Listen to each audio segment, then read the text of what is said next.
आज के इस वीडियो में थेवेनिन्स थ्योरम के टॉपिक को आगे बढ़ाते हुए थेवेनिन्स थ्योरम से जुड़ी हुई एक और प्रॉब्लम लेके आया हूं। तो चलिए सबसे पहले प्रॉब्लम देख लेते हैं। तो प्रॉब्लम का स्टेटमेंट है, find the current through 1 ohm resistor in the given circuit using Thevenin's theorem. यानी इस सर्किट में 1 ओम रजिस्टर के अक्रॉस का करंट निकालना है। थेवेनिन्स थ्योरम की मदद से हमें इस करंट की वैल्यू निकालना है। तो चलिए अब इस प्रॉब्लम को सॉल्व कर लेते हैं। स्टेप बाय स्टेप प्रॉब्लम को सॉल्व कर लेते हैं। तो पहली स्टेप में यानी स्टेप नंबर 1 में हम लोड रेजिस्टेंस को हटा देते हैं, सर्किट से लोड रेजिस्टेंस को रिमूव कर देते हैं। और यहाँ पर लोड रेजिस्टेंस 1 ओम का रजिस्टर है, यानी जिस रजिस्टर के अक्रॉस हमें करंट की वैल्यू निकालना है वह लोड रेजिस्टेंस है। यानी इस रेजिस्टेंस को हमें हटाना है, इस 1 ओम के रेजिस्टेंस को सर्किट से रिमूव कर देना है। तो चलिए इस रेजिस्टेंस को हटा देते हैं। तो यहाँ पर मैंने लोड रेजिस्टेंस को हटा दिया, सर्किट से लोड रेजिस्टेंस को हटा दिया। अब आगे बढ़ते हैं। तो स्टेप नंबर 2 में हमें VTH फाइंड आउट करना होता है, Thevenin's equivalent voltage find out करना होता है। ओपन टर्मिनल के अक्रॉस हम यहाँ VTH निकालते हैं, यानी इस टर्मिनल के अक्रॉस हमें VTH निकालना होता है। और VTH फाइंड आउट करने के लिए हमारे पास दो मेथड है, या तो हम KCL अप्लाई करके VTH फाइंड आउट कर लें या फिर KVL अप्लाई करके VTH फाइंड आउट कर लें।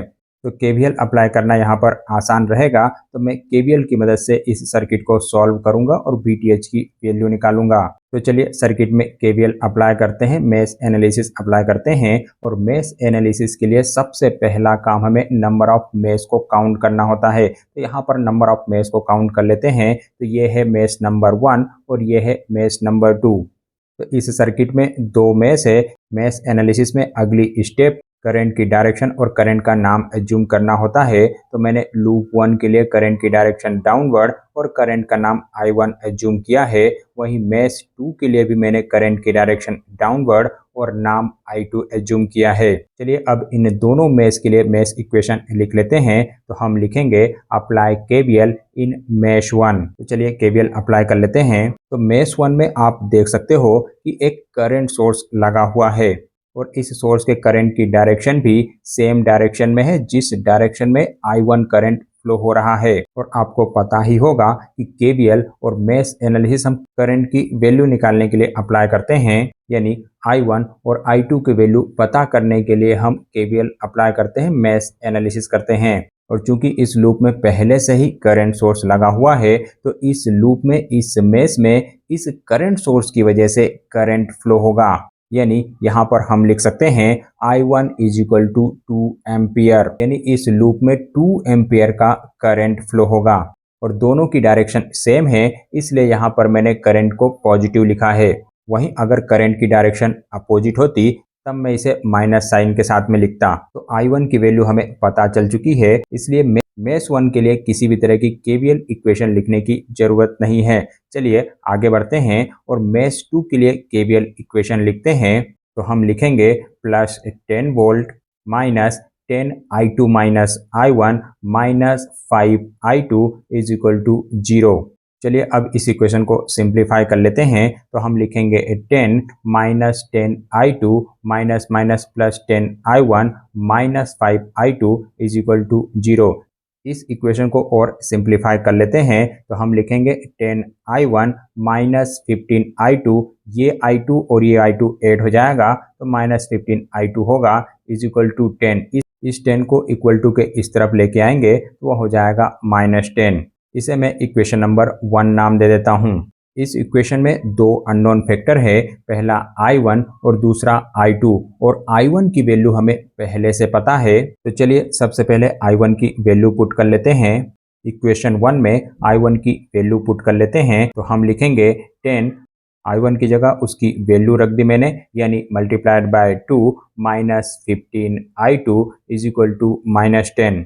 चलिए अब इसे सिंप्लीफाई कर लेते हैं। तो यह हो जाएगी 20 माइनस 15 I2 = -10। इसे और सिंप्लीफाई करें तो यह हो जाएगा -15 I2 = -30। यह 20 इस तरफ आ जाएगा तो -20 और -10 मिलके -30 हो जाएंगे। और यहाँ से I2 की वैल्यू हम बड़े आसानी से निकाल सकते हैं। तो I2 की वैल्यू निकल कर आती है एम्पियर। तो अब हमें I1 और I2 दोनों की वैल्यू मिल चुकी है और अब हम VTH बड़े आसानी से निकाल सकते हैं। तो चलिए VTH निकाल लेते हैं। और VTH निकालने के लिए आपके पास दो मेथड है। आप दो तरह से VTH की वैल्यू निकाल सकते हैं। या तो इस लूप में KVL अप्लाई कर दीजिए या फिर इस लूप में KVL अप्लाई कर दीजिए। दोनों तरह से VTH की वैल्यू निकाली जा सकती है और वैल्यू सेम आएगी। तो चलिए मैं आपको दोनों तरह से वैल्यू निकाल करके दिखा देता हूं। और सबसे पहले इस लूप की बात करते हैं। इस लूप का यूज करके VTH की वैल्यू निकालते हैं। और इसके लिए मैंने यहाँ पर फिर से सर्किट को ड्रॉ कर लिया है और इस सर्किट में बाकी सर्किट को हटा देता हूँ, कवर कर देता हूँ ताकि समझने में आसानी हो जाएगी। तो हमारे पास कुछ ऐसा छोटा सा सर्किट बनेगा जिसमें ये 5 ओम रजिस्टर है और उसके पैरेलल में VTH है।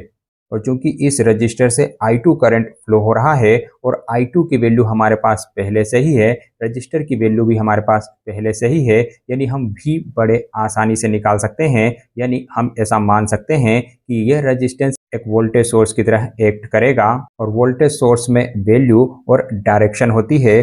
तो चलिए सबसे पहले वैल्यू और डायरेक्शन देख लेते हैं। वैल्यू तो आप V इक्वल टू IR से बड़े आसानी से निकाल सकते हैं, ओम्स लॉ की मदद से आसानी से निकाल सकते हैं। वहीं डायरेक्शन की बात करें तो यहाँ पर आप देख सकते हो कि करंट हायर पोटेंशियल से लोअर पोटेंशियल की ओर जा रहा है, यानी इस टर्मिनल को प्लस टर्मिनल कहेंगे, वहीं इस टर्मिनल को माइनस टर्मिनल कहेंगे।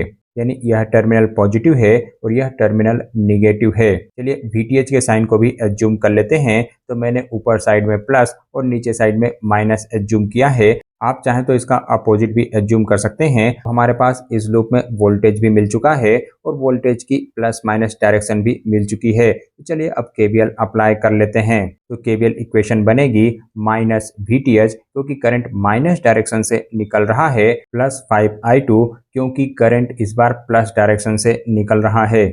और इस वोल्टेज को हम रेजिस्टेंस मल्टीप्लाइड बाय करंट लिखेंगे और इस ब्रांच से I2 करंट फ्लो हो रहा है और रेजिस्टेंस 5 ओम है, इसलिए यहाँ पर मैंने 5 मल्टीप्लाइड बाय I2 लिखा है इज इक्वल टू 0।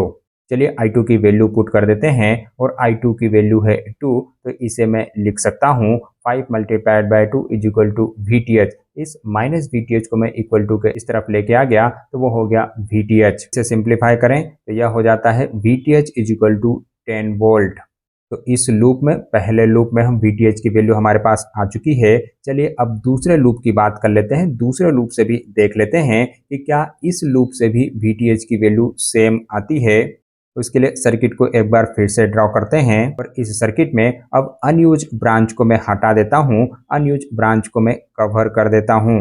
तो लीजिए यहाँ पर मैंने अनयूज ब्रांच को कवर कर दिया। तो यहाँ पर आप आसानी से देख सकते हैं कि मैं इस लूप की बात कर रहा हूँ। इस लूप में हमें KVL अप्लाई करना है और VTH की वैल्यू निकालना है। और यहाँ पर भी आपको प्लस माइनस की जरूरत होगी। तो VTH के प्लस माइनस को तो मैंने सेम रखा है, वहीं यहाँ पर भी प्लस माइनस सेम ही आएगा क्योंकि करंट की डायरेक्शन डाउनवर्ड है, हायर पोटेंशियल से लोअर पोटेंशियल की ओर है।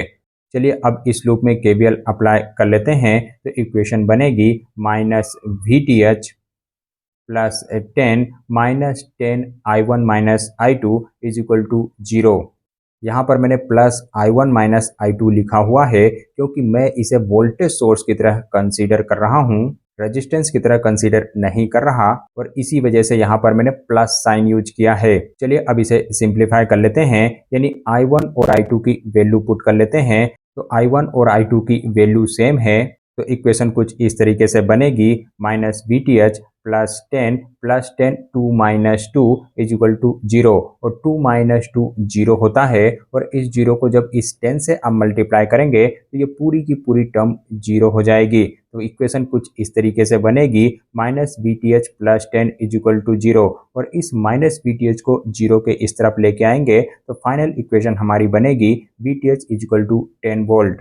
तो यहाँ पर आप देख सकते हो कि इस लूप में भी VTH की वैल्यू 10 वोल्ट ही निकल के आई थी और इस लूप में भी VTH की वैल्यू 10 वोल्ट ही निकल के आई है। यानी आप किसी भी लूप को कंसीडर करके VTH की वैल्यू निकाल सकते हैं। तो चलिए यहाँ पर हमारी स्टेप 2 कंप्लीट होती है।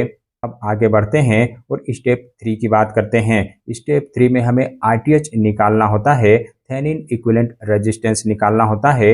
ओपन टर्मिनल के अक्रॉस ही हम आरटीएच निकालते हैं और इस स्टेप में एक टू सोर्सेस को यानी वोल्टेज सोर्स और करंट सोर्स को हमें इंटरनल रेजिस्टेंस से रिप्लेस करना होता है, यानी करंट सोर्स को ओपन कर दिया जाता है और वोल्टेज सोर्स को शॉर्ट कर दिया जाता है। तो यहाँ पर करंट सोर्स लगा था तो उसे मैंने ओपन सर्किट से रिप्लेस कर दिया और यहाँ पर वोल्टेज सोर्स लगा था उसे मैंने शॉर्ट सर्किट से रिप्लेस कर दिया। और अब आप इस सर्किट को देखोगे, इस टर्मिनल से अगर आप सर्किट को देखोगे तो ये दोनों रेजिस्टेंस पैरेलल में कनेक्टेड नजर आएंगे और पैरेलल रेजिस्टेंस को सॉल्व करना आसान होता है। तो चलिए इसे सॉल्व कर लेते हैं। तो हम लिखेंगे RTH is equal to 5 multiplied by 10 divide by 5 plus 10। चलिए अब इसे सॉल्व कर लेते हैं।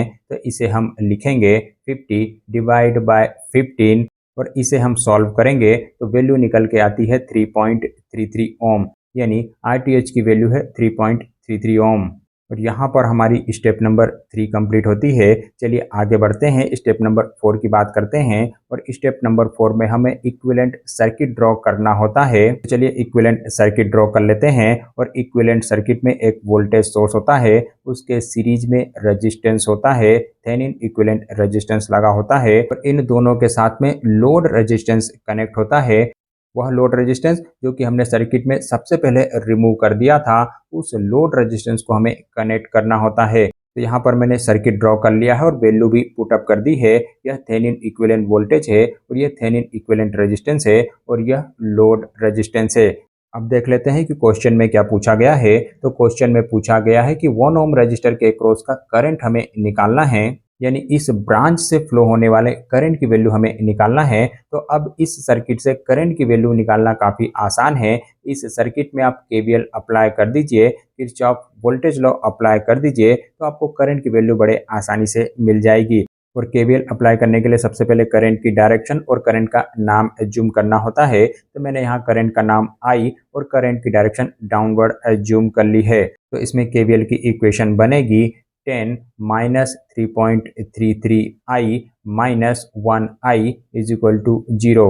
ये भी I की टर्म है, ये भी I की टर्म है। तो यहाँ पर हम लिख सकते हैं 10 minus 4.33 I is equal to 0 और इस इक्वेशन को सॉल्व करके हम I की वैल्यू निकाल सकते हैं। तो I की वैल्यू आएगी I is equal to 10 by 4.33, यानी I is equal to 2.31 ampere.